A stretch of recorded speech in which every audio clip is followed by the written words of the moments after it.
everybody. My name is Susan. I am a certified functional nutritionist practitioner, and I am so excited to welcome Brenda Herrod. She is a nurse practitioner as well, and we've got so much to talk about.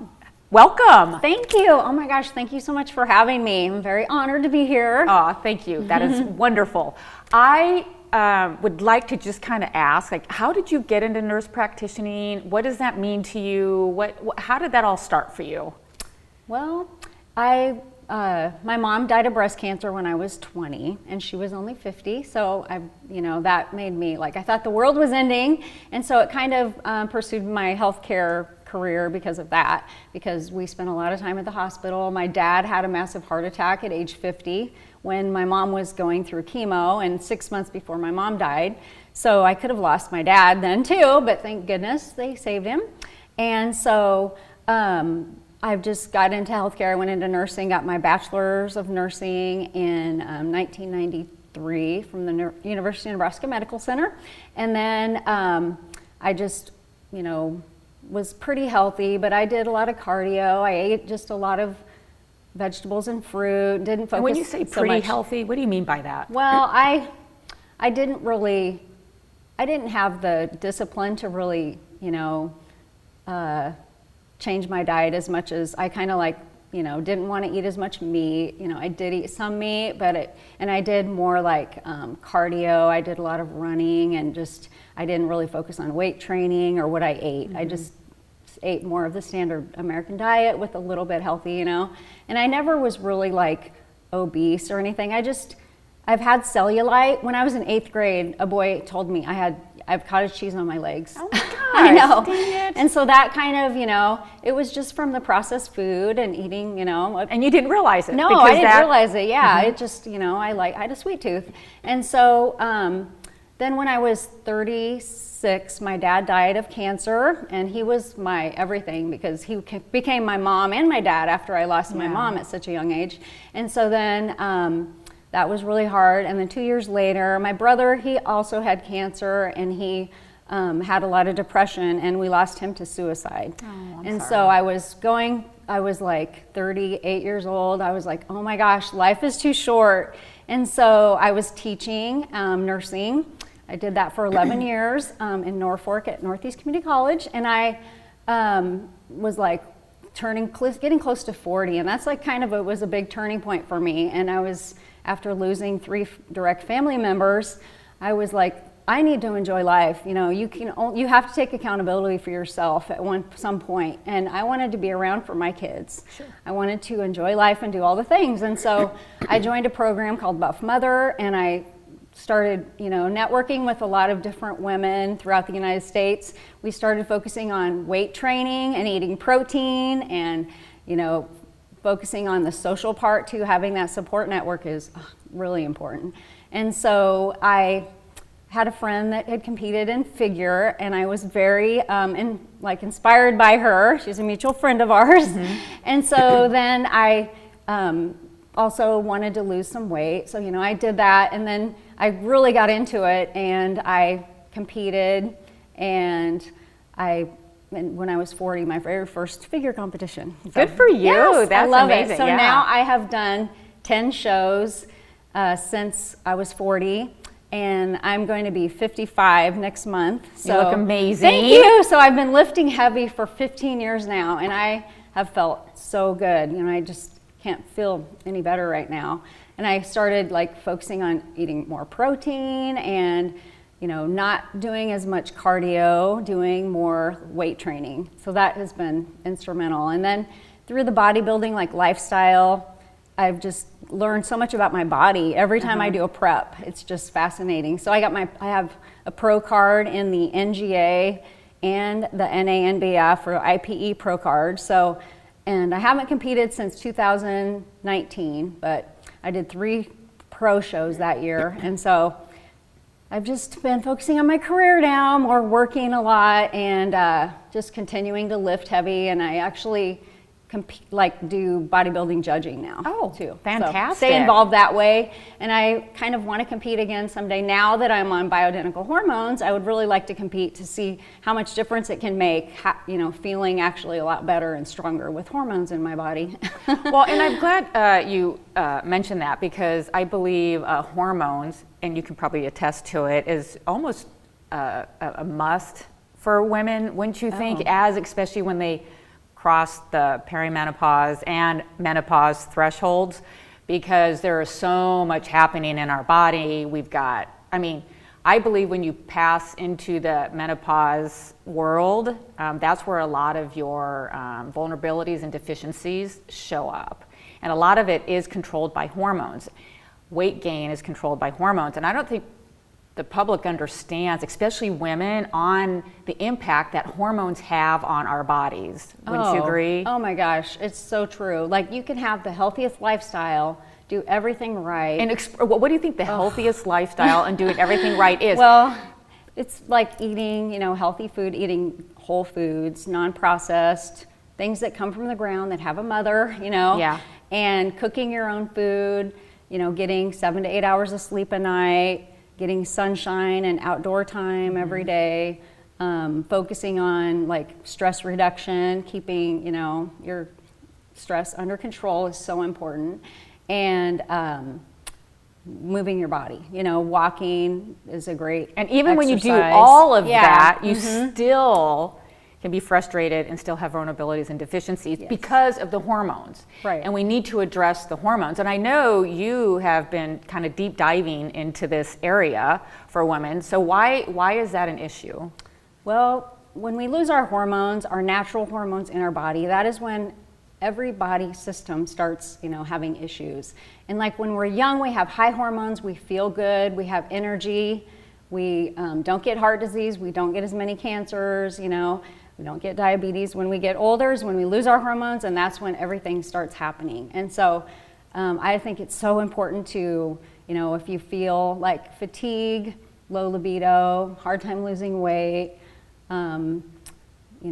brain fog, all those things, it's so important to get your hormones checked and see what's going on in your body, because it can be something. We also check vitamin levels. B12 is super important, vitamin D, all the things, it's about mitochondrial health. So explain that. Yes. Mitochondria is the powerhouse of the cell. I always ask my patients, do you remember learning about that in science? It's no, I'm 55 years old. ATP feeds the mitochondria, and that gives you energy. And so that's basically what we all want, is energy. Yes. And so if you have healthy mitochondria, you're just going to feel better, and they feel mitochondrial disease can lead to like a lot of heart disease, cancers, a lot of problems in our body. So keep those mitochondria happy, and you can feel good overall. So some people, maybe they don't need hormones yet, or they're doing okay without them, but it's really important to have your levels checked. And I love seeing that in my patients, being able to go through their symptoms, which are more important than labs, because labs are just a number. They could change. It's a snapshot at that moment in time. Right, exactly. Yeah. So we really base more value on their symptoms, and so patients are so excited about that when they see me, because they're like, oh, I was told everything is normal, but I feel terrible and I don't know what's going on. They think something's wrong with them, and it's just middle of life and they need to deal with it. But no, there are things you can do. And I just feel for women, because I went through menopause really hard, and I think it might be part because I was competing, and that's really hard on your adrenals, and it's a stressful part of thing to do, but I like it because it's it feels really great to have that focus, but you just can't do it all the time. You have to take breaks from competing. Balance. It's all about balance, and that's what is really great. But it's I really can feel for them, because I had all the symptoms. I would, every night when I'd go to bed, I would go, oh my gosh, here we go again. It's bedtime, and I was going to be like, that would just stress you out, just going to bed. Yes, it did, because I knew I would be awake, hot, having hot flashes. Those are the worst. Oh yeah, wake up at 4 a.m. and worry about stupid things and not be able to shut my mind off. And then if you don't sleep good, you don't feel good. Yep. Sleep is one of the most important pillars of health. That's when, you know, your brain rejuvenates and all your memories get stored, and so many things happen when we sleep, and people don't. And I wish I would have known this when I was in my 30s, when I was going to grad school, you know, and getting my master's, and because I did. Did they not teach this? No. Okay. Not so much. You know, it was more, I wanted to get as much done as I can and study as much as I thought I could get more done, but I probably would have, you know, felt so much better if I had really focused on sleep. Yes. So it is so important to our, age and faster. And it's a time for healing, where your body Yeah, can just like heal exactly. and repair when you have a good night's sleep. So Oh, what do you yes, recommend for a good 100%. night's sleep? Like, How do you achieve that, right? How do you keep your mind not Yes. going crazy? oh, well, a lot of it can be, you know, good sleep hygiene is so important. I always talk to our patients about that. Like, it's what you do during the day that's affecting your sleep at night. I tell them it's not, you know, and so getting morning sunshine, the cortisol awakening response, just letting your retinas be exposed to sunshine in the morning, that actually will start a whole cascade. So 14 hours later, your melatonin will peak and you'll be able to naturally go to sleep because the melatonin will help you. And I think that's so cool to think about, you know, how important getting morning sunrise is, or sunshine, even if it's a cloudy day. Well, and your body wants to balance itself. Yes, I mean, it does. That's the beautiful part about our body. It really does want to find that homeostasis, which is just a balancing inside the body, and we have to support that. Right. And so, like you said, and you know, there's several things like make sure your room is completely dark. Definitely. Take rid of all the digital, and I know that's so hard. It is. Right? Well, I wear a sleep mask at night. Yeah. Because then any little blue light, even from my watch, or, you know, it can be disruptive. And then having a dark environment, having a good bed, you know, our little kids, we have a bedtime routine too, but for ourselves, sometimes we just like jump in bed. We expect to fall asleep. Yeah. We can't do that. We need to, you know, maybe take a bath with magnesium salt, read a book. Don't be on your phone or laptop before bed, like a couple hours, because it really does affect our sleep. And you know, people don't think sleep and like a sleep hygiene is important. And when I had realized, just going through my certification, I realized that sleep is such a healing part of the body that I was like, okay, I'm going to make a very strict routine for me. And it took a little bit while because you have to dive into habits and, you know, discipline. But now I sleep like a baby. That's it's awesome. That is so great. Yeah, it is. Yes. Another really important thing that I am a big advocate of is progesterone therapy. Yes. Oh my gosh, that was a life changer for me. Explain that. What does that mean? Oh my gosh. So progesterone is progestation. It's the pregnancy hormone. So when you're pregnant, it's really high. It's what maintains your pregnancy. And then it is actually the first hormone we start losing in our 30s. So I see a lot of women with really low progesterone, and the symptoms of low progesterone are like anxiety, unable to sleep very well, irritability, depression, all those, you know, things. And we do have a lot of stress in the world right now, and so that is working to increase our cortisol, and then it depletes our progesterone even more. So it's amazing to see how low people's progesterones are, and it's the natural, like Mother Nature's Valium. It helps you just be able to relax and mellow out, so you can not have to wake up at 4 a.m.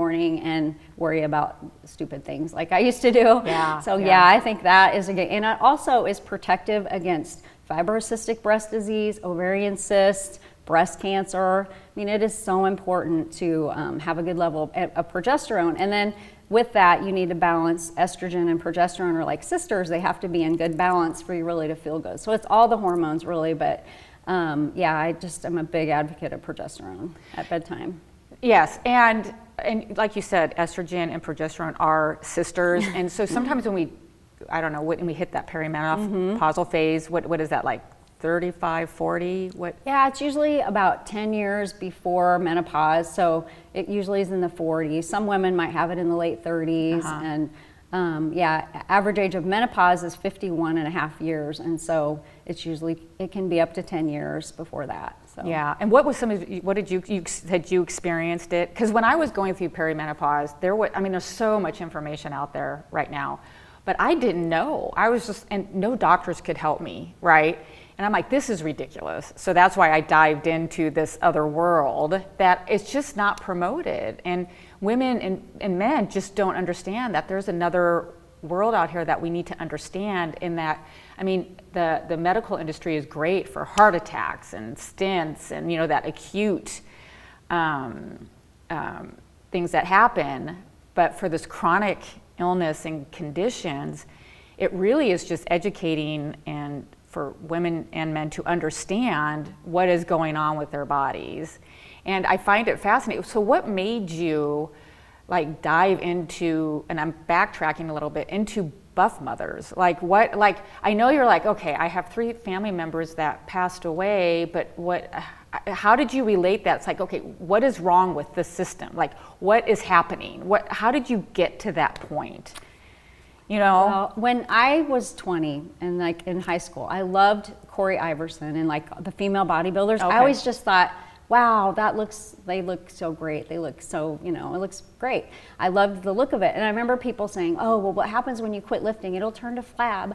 And back then we didn't know the aesthetic, it was just aesthetics. Now we know muscle is our metabolic health. Mm-hmm. Muscle is the key to longevity and feeling good and looking good for a long time. And so, we want to increase our health span, not just the lifespan. Yes. And the more muscle you have, the longer you will live. It is amazing, all the things. They found it's more like an endocrine organ now. It releases myokines and it decreases inflammation. The more muscle you have, the lower your blood sugar will be, and you're lower risk for insulin resistance and pre-diabetes and diabetes. So that's huge. And so I believe, and no one wants to have frail bones or be a frail little old lady. We want to be strong, strong little ladies. And so we want to, build our bone density too. And that can be helped with lifting weights and doing hormone therapy and, all the things. So it all kind of fits together. But I just, I just looked at my family's lifestyle, and back in the 80s, we didn't know the importance of nutrition and getting your sleep. My mom worked 3 jobs, and she worked night shift, and then she'd work at a day job, and I don't think she got enough sleep. Mm-hmm. And then she got cancer in her 40s. She also had viral encephalitis, which is another immune function or immune issue. So I just feel a lot of it can be lifestyle. You want to get your genes checked if you have a family history of breast cancer, and I know that no one else in my family has gotten breast cancer, and I just feel that I wish my mom would have known that the importance of health back then. She was just doing everything she knew to work. Yeah. Okay, we're going to stop right here, and we're going to continue the discussion on the next show. We look forward to seeing you.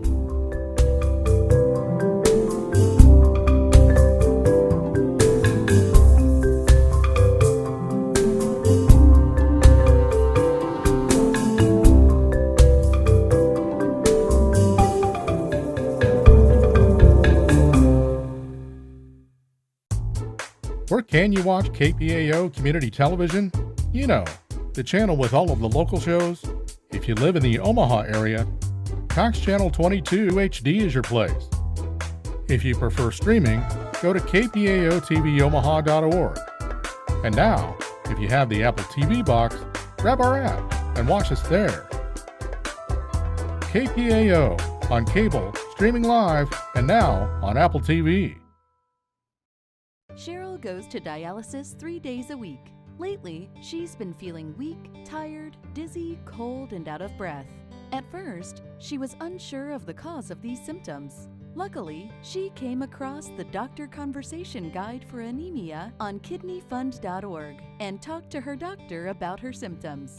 Cheryl's doctor explained that the majority of patients on dialysis have anemia for a variety of reasons. Ultimately, it is caused by not having enough red blood cells in your body. Cheryl's doctor was happy to share several treatment options and recommend other ways to improve her anemia so that Cheryl can feel like herself again. Visit kidneyfund.org/anemia-ESRD, download our free Doctor Conversation Guide, and talk with your doctor or another member of your healthcare team to find out more about your anemia symptoms and treatment options.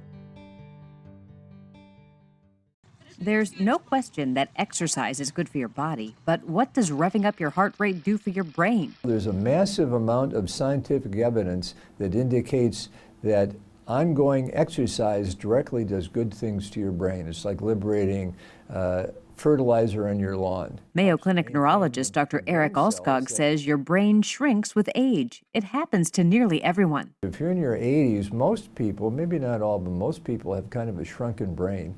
And if you look at under the microscope what's going on, they've also lost a lot of brain connections. And it's less losing brain cells than losing those connections. So what can you do to maintain brain integrity? Well, it's exercise. What kind of exercise is good for your brain? Dr. Alskog says any exercise that gets your heart pumping and makes you sweaty and tired works.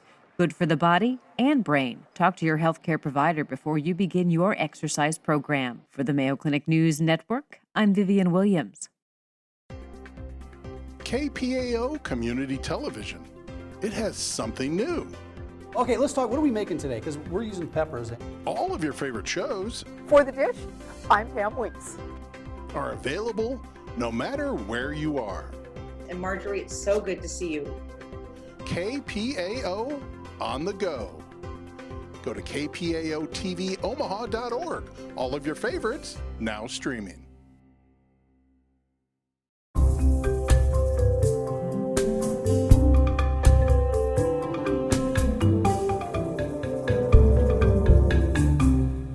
Hi everybody, my name is Susan and I'm with Ahava FN and I'm your functional nutritionist, and this is Sensible Substitutes. And it's very distressing, but in today's world there are 6 out of 10 people who have a chronic condition. And if we have 4 out of 10 people who have 2 chronic conditions. And in Omaha, Nebraska, the leading chronic conditions that lead into a disease is cardiovascular disease. So what our mission is here today is to help you step into a healthy, vibrant lifestyle through baby steps. And how to do baby steps is just to create sensible substitutions, one by one, until you get to the goal that you want. And so today we're going to talk about oils. And we have bad oils and we have good oils. Those bad oils create a lot of havoc inside your body. It can create oxidation, which can create free radicals, which can lead to disease, like cardiovascular disease. And we want to avoid them. And some of those are vegetable oil, canola oil, there is seed oils like sunflower oils. I want you to go to your kitchen and cabinets and just go get rid of all of them. They're not worth having. I mean, oils we cook with, we use in dressings, and those type of oils, they are so refined, they provide no nutritional benefits to your body, so you can help your body heal. And they're cheap, and they have a very high threshold where the oil doesn't break down. If you're frying foods, fast food restaurants use them, and a lot of restaurants use these oils to cook in, because like I said, it's cheap. So I want you to not buy any at the grocery store and just get rid of them. And what I want you to focus on is avocado oil and olive oil. Those right now, just take that baby step and just bring these 2 oils into your kitchen and start stepping into that healthy lifestyle.